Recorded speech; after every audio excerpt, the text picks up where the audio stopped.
Well, it's nice to be with you this morning. The weather hasn't been particularly good for our drive down, but your happy, smiling faces and your welcome that you've given to us has really blessed us. So thank you. Thank you so much.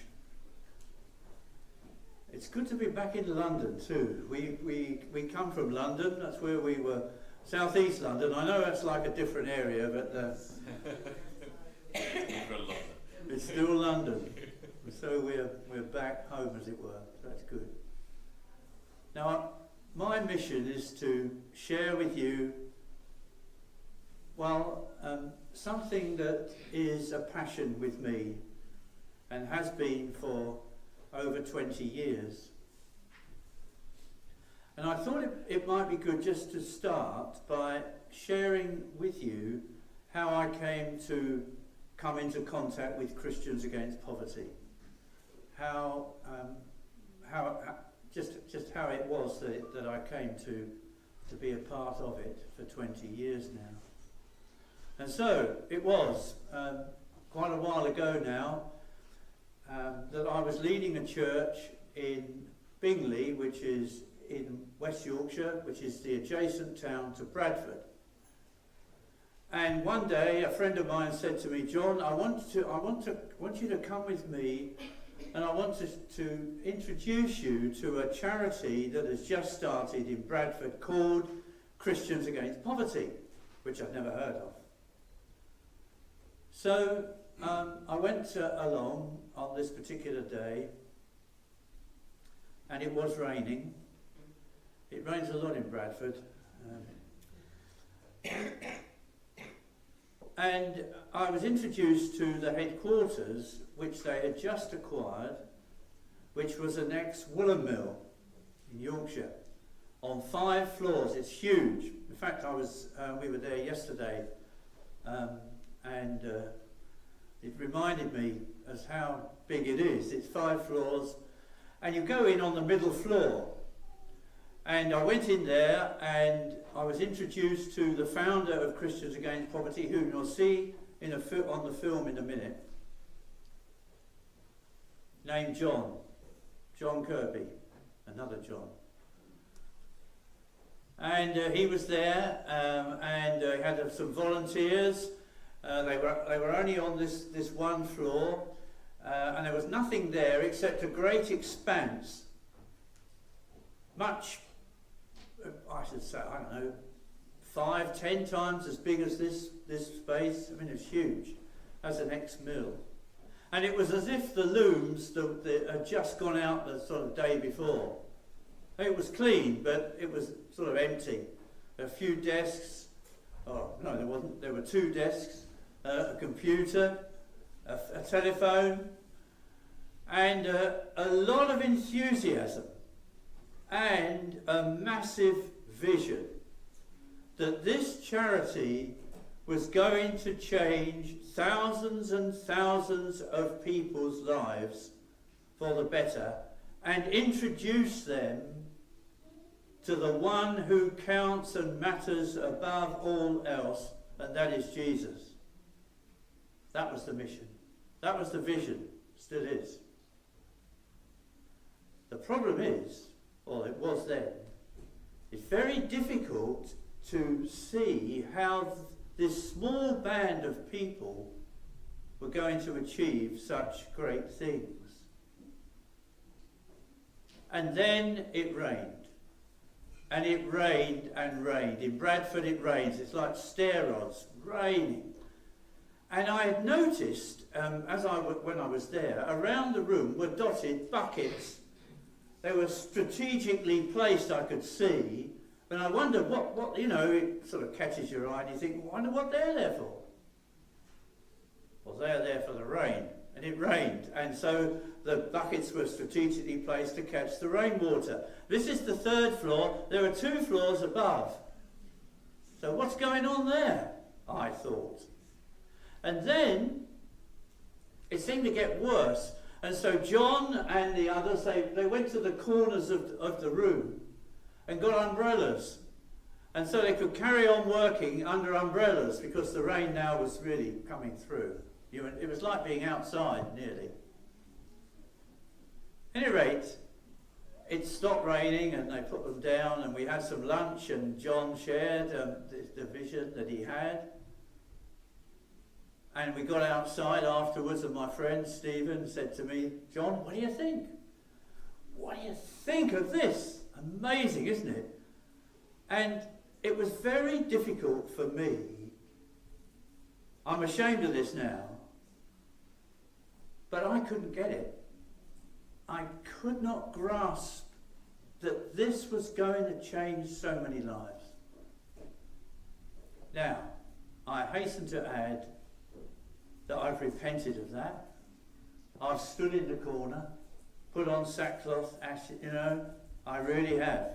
I was really sorry to the Lord for that attitude, because I'd underestimated what he could do through a group of people who love Jesus so much and who want to see the community blessed and who want to see lives changed. And that's what Jesus wants as well.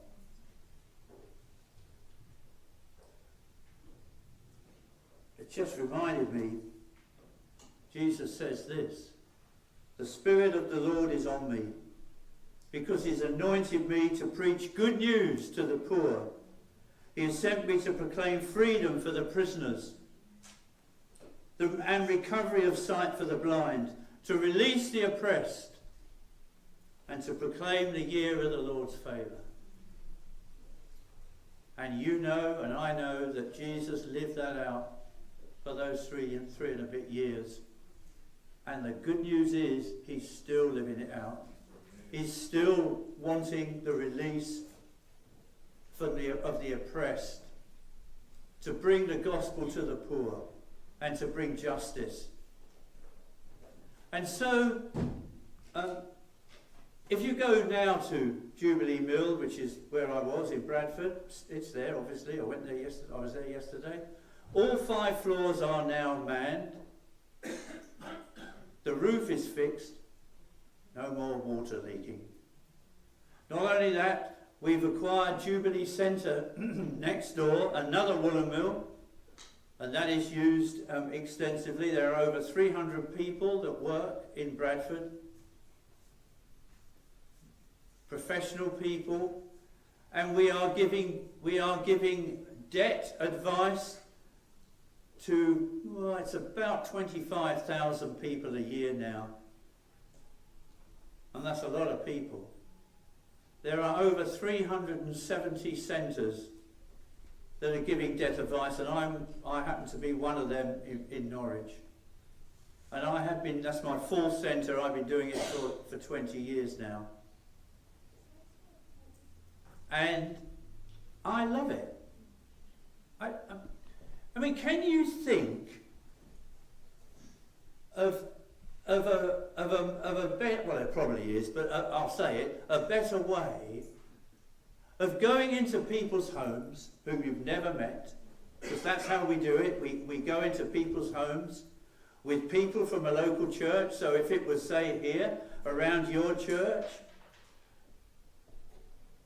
we would go with one of you into a home that we've never been in, but someone has heard of Christians Against Poverty and phoned a free phone number and booked an appointment, and there we are, we're going to meet this person or these people. We don't know, we know a little bit about them, might be a family.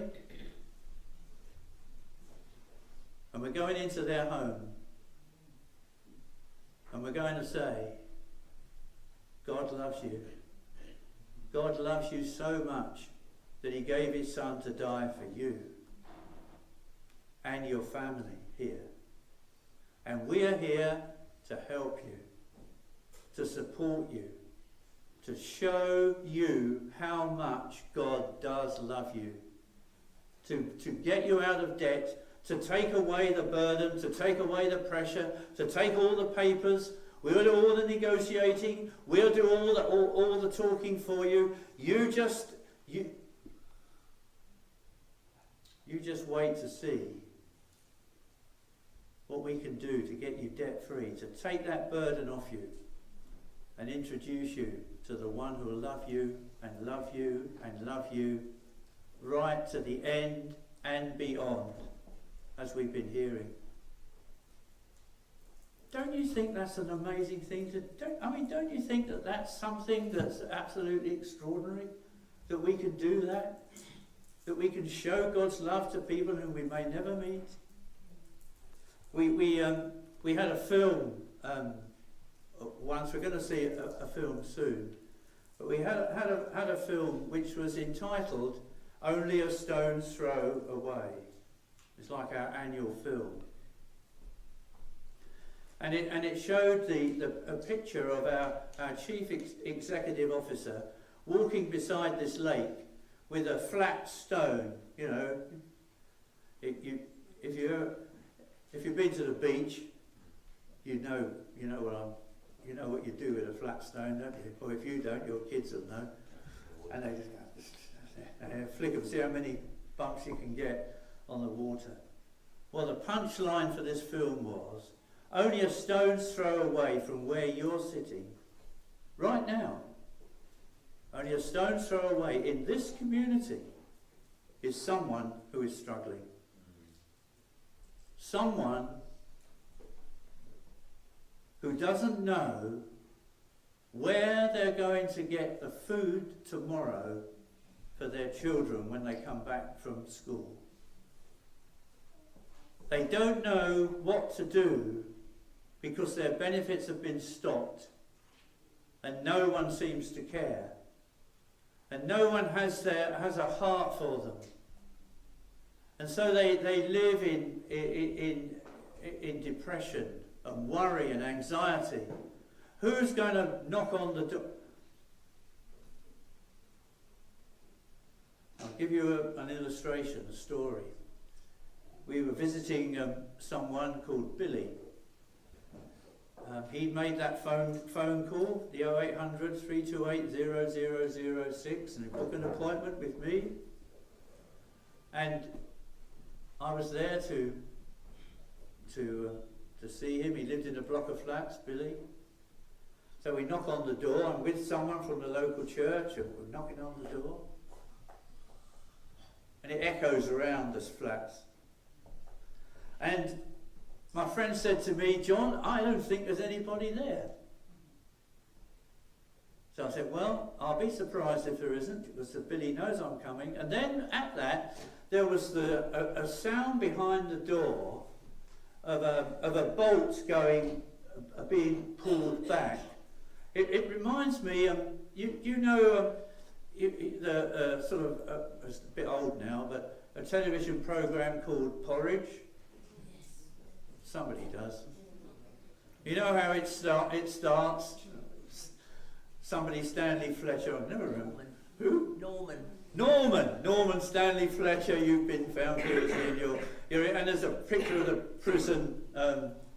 prison door, and the keys are turned. Well, it was similar. It reminded me of that this had happened, that this was going on, and so the bolt went back, and then the bolt at the bottom of the door went back, and the door opened a chink, and the chain was on, and you could just see really just a pair of eyes. So I said, hello Billy, this is John. I'm from Christians Against Poverty. We are here to help you. With that, he slammed the door shut, took the chain off, and opened the door and got hold of me and pulled me down the passage. And I had a laptop and a briefcase, so I'm sort of hurtling down the corridor, and my friend was getting the same treatment, and he was behind me being pulled, and we're sort of going down together, and we get into the living room in a sort of heap. Meanwhile, we could hear the door slam shut, and the bolts go on, and the chain go on, and Billy came into the room, and he was shaking. He never lets anybody into his house. He never meets anybody. If he has to get food, and it's not very often, he would go out in the middle of the night so he wouldn't meet anyone. Or more exactly, he wouldn't meet anybody who was going to demand money from him, because he did owe money. He did have debts. He'd lost his job. Benefits hadn't happened. This is a familiar story. Any debt centre manager like me will be able to give you umpteen examples of how the system seems to work against some people. And it was working against Billy. So we sat him down and we said, Billy, I think the first thing we need to do is to pray. And he looked at me in a rather strange way, because that wasn't what he was expecting. So I said, no, look, Billy, we'll just pray for peace, so you can know the peace of the Lord. And so we prayed, just a simple prayer. Dear Lord, bless Billy. Bring your peace that passes all understanding. Bring that peace into this man's heart. And so it's one of those prayers I've used it often. The Lord answers. And peace came, and Billy calmed down, and we were able to conduct the interview and start to help him, to take all the stuff away. And at any rate, we invited him to church, because that's one of the things that we do. And so he came to church on a Sunday morning, and he was sitting sort of at the back, and we worshipped like you had a time of worship. It's a similar service. And then I got up to speak, and I'd been going about 5 minutes, and suddenly Billy got up and went. So I thought, oh no, it's not a good thing to happen to a preacher when that happens. You think, what have I said? What have I done? At any rate, after the service, I hurried round to him and said, what's up, Billy? Are you okay? And he said, yes, it was all just too much for me. I could see how much you love the Lord, and I don't know him. And I've never been in a service like that. In fact, I've never been to church. I've never been in a church. I've seen them from the outside. It was just too... Anyway, to cut a long story short, we talked to him about Jesus. We led him to give his life to the Lord, and he came to church, and gradually he entered into it, came to a small group, a house group, and he's now, as I speak, he's debt-free. We've sorted his debts. He's got a new life. Not only a new life debt-free, but a new life with Jesus. Amen. And he's living that life. It's amazing. Now, that story can be repeated by every centre manager in the country. And there's nearly 400 of us now. And it's happening on a regular basis. I'm expecting that to be happening this week as I go and see somebody else, a new person, a lady on Tuesday. I don't know anything about her, but I'm going there in faith that her life will be changed, that hope will walk through the door with me, that she will find hope in a very dark place that she is. There's some verses in Isaiah which are very close to Christians Against Poverty, very dear to us. Isaiah 58. I'm just going to read a few. Is this not the kind of fasting I have chosen? To loose the chains of injustice and untie the cords of the yoke.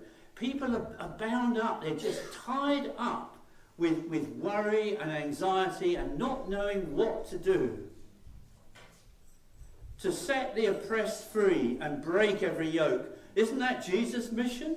To set the oppressed free? Isn't that what he did for those 3 years that he lived here? To set the oppressed free. He was always either supping with or fellowshipping with or talking to those people who were oppressed, and showing them that there can be freedom in Jesus, freedom in him. Amazing. Is it not to share your food with the hungry and to provide the poor wanderer with shelter? And we're doing that every week. Every week we're going into somebody's home, and one of there are two things that we do. At the end of our meeting, every meeting, we say, would you mind if we prayed with you? prayer is so, I mean, I know you know this. It's so important that we pray with our clients. And they always say, well, 99 times out of 100, they say yes. Yes, please. And the other thing we say, how are you off for food? Because we are finding that lots and lots of people don't have food. They don't have food. I know it's very strange for me to be standing here and saying that, because I personally have never known that. But it's real, believe me. The food banks are blossoming. And that's not good. I mean, it's good for those who haven't got any food, of course. But for society as a whole, it's not good. How are you off for food? And the times people say to me, well, you know, we're managing. So I said, no. How are you really off for food at this moment? And then they start to tell me that they've missed meals so their kids can eat. And then they start to say that it's difficult and hard to find food. So we say, okay, let's go and buy some. And so on not every time, but on a lot of the times that we have to allow quite a lot of time for an interview, because I'm knowing that there's every likelihood that we'll go to a supermarket. We'll go to Aldi or Lidl or somewhere and go and buy some food, and say to this family, you please buy food, fill up your trolley, fill up your freezer. Let's get some food so we know that you can eat and you can feed your family for a period of time while we get your budget into shape, and we can start showing you how you can buy food for your family and not worry about those things that those people that you owe money to. We'll sort them out.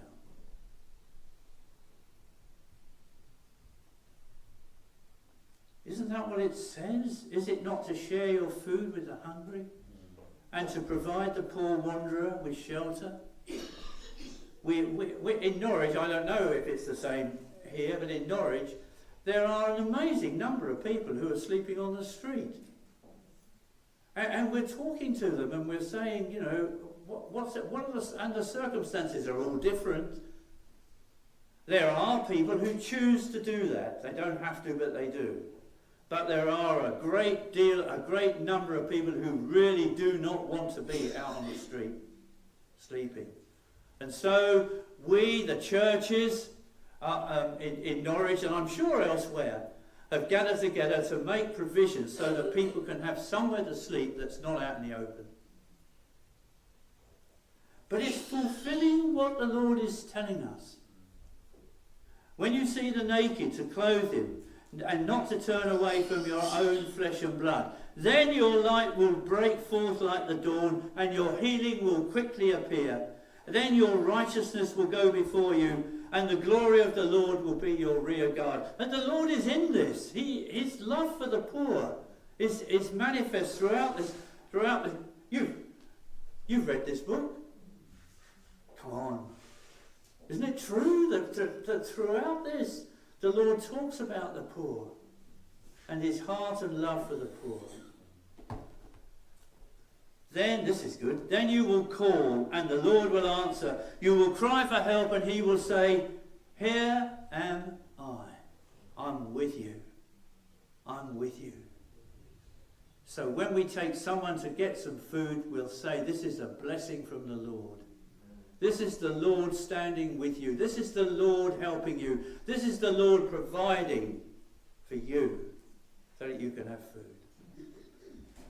And it said, the last verse of that, verse 12, is really, really important. It says this: your people will rebuild the ancient ruins and will raise up the age-old foundations.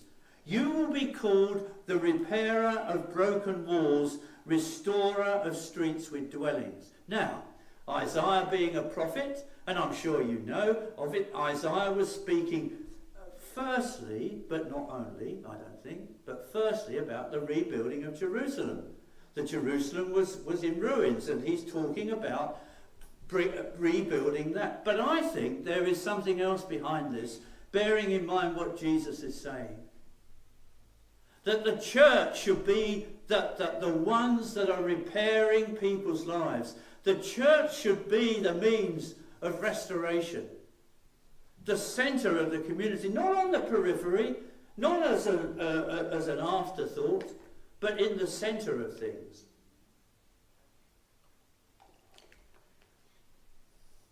Hope. It's the message of hope, bringing hope into people's lives. Now, I think we'll see the film now, and this is an example of Stuart. There are a number of ministries that we have, or we have 4. We have debt relief, which is the biggest. We have job clubs, helping people who've been unemployed long term mainly. We have Fresh Start, which talks about people who have addictions and helping them out of those addictions. And we have CAP Life Skills. And the life skills are what they say, helping people to budget, helping people to manage themselves, how to cook, how to have good relationships, how to live well together, and those sorts of things, life skills. So there's 4 ministries plus CAP Money, which helps people to budget, and that's our other service. So can we see the film now, please?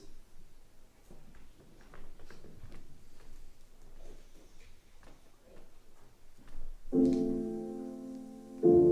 can see it happening, you can see the water rising, you can see the depth you're in. You know, trying to tread water, but there's nobody there. Nobody there. I tried refinancing, remortgaging, that's where the debt started. I had an accident and I slipped 2 discs in my vertebrae. So then I wasn't able to work. I was diagnosed with degenerative disc disorder, number 4 and 5, which means your 2 discs at the bottom just totally disintegrated. I used to have a bed downstairs because obviously I couldn't walk. I'd turn myself on my side, bring my knees to my chest, fall onto the floor, crawl into the downstairs toilet, get myself up that way. It took me about half an hour to go 3 or 4 metres.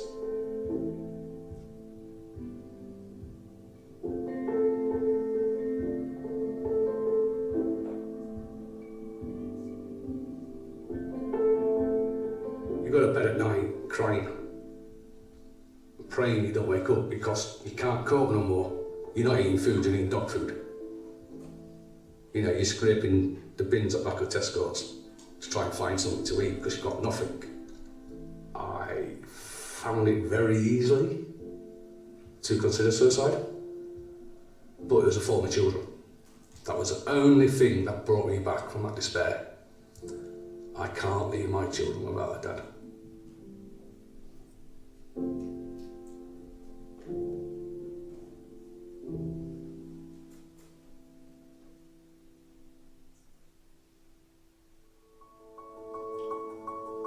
I was introduced to CAP. A gentleman called Terry turned up, and that was the very first sign of hope that I had. I gave him all my debt paperwork. We sat there for an hour and a half going through all the paperwork, what debts I've actually got. And he says, Stuart, don't worry. We are here to help. And I thought, oh wow, okay. Just that reassurance of somebody being there who's listening. So we'll sit down together, go through what debts I actually have, they'll list all my debts, send it off to Bradford head office, contacting my debtors for me and make an offer on my behalf. Now I know there's no other service out there that does that. Nobody comes out to you and helps you. So at that evening, Terry and Jonathan prayed. I was like, yeah, right, brother. And I started getting tingling. And then one morning, I didn't think about it. Just got out of bed, just walked to the toilet, and I just realised what I'd done. I physically got out of my bed, which I haven't done for 18 years without falling on the floor, and walked to the toilet. 3 days after Jonathan laid his hands on me. So, who am I to say? All I know is I know that Jesus has done that. Freely and unheartedly, I says to him, I want to be your disciple. And in October last year, I was baptised. So I was declared debt free 6 months ago because of CAP. Oh, the power of that, to be out of debt, to be told you are debt free, is such a gift. It really is a gift to owe nobody nothing. I mean, it's the first time in my life I've not owed anybody else. Do you know what I mean? It's like, you know, I've never known it, which was fantastic.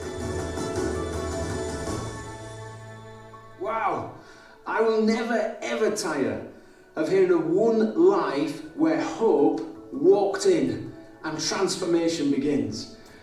Later on, you're going to be given an opportunity to play your part in bringing hope into the lives of people who are desperate for that hope.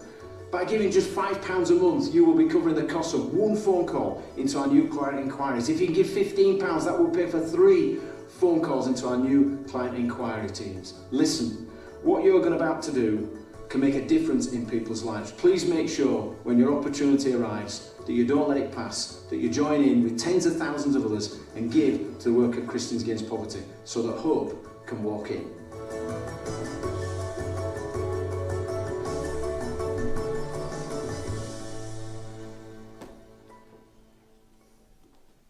Right.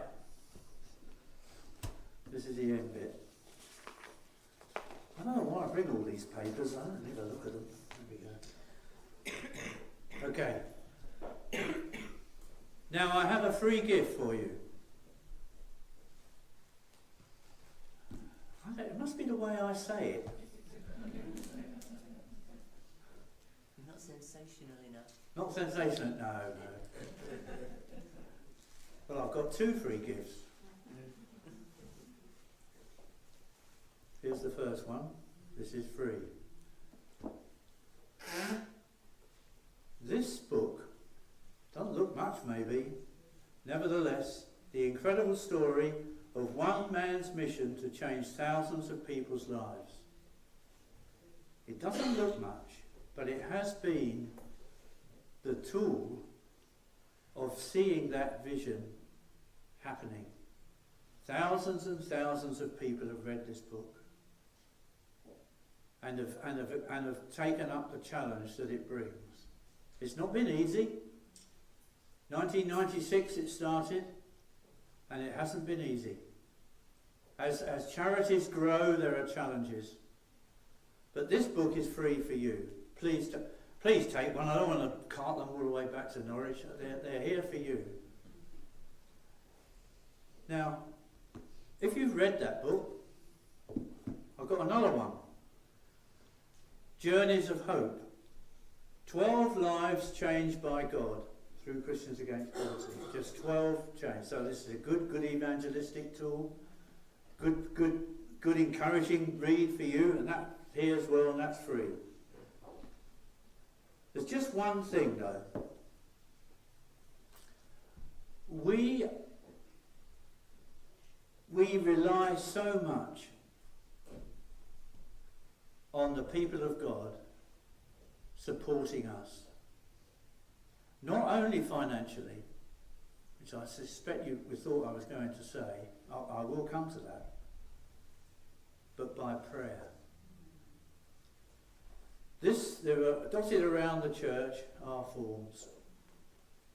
If you fill in this form with your name and address, and hopefully a telephone number, we will be able to communicate with you those things that we need prayer for on a regular basis. I can't tell you, there are now thousands of people, we call them frontline staff, like me, who are going to go into people's homes. I'm going into one tomorrow at 11 o'clock. I've no idea what's behind that door, but I'm going there. And to know that the prayers of God's people are with us is a huge encouragement to us. So that will get you onto the prayer team.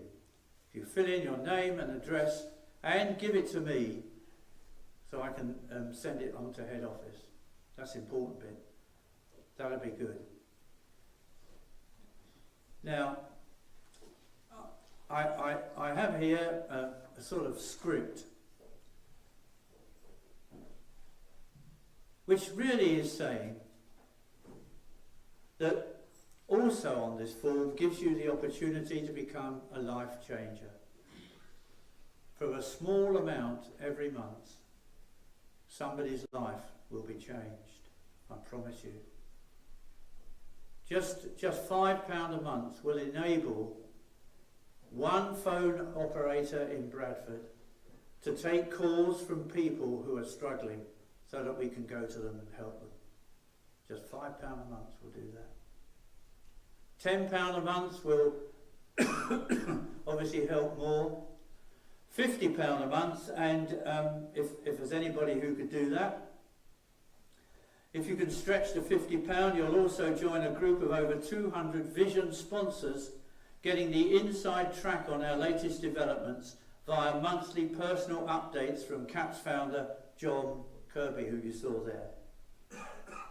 Whatever you want to give, all you need to do is to continue filling in the form for your free book, and in section 1 tick the box enabling someone to become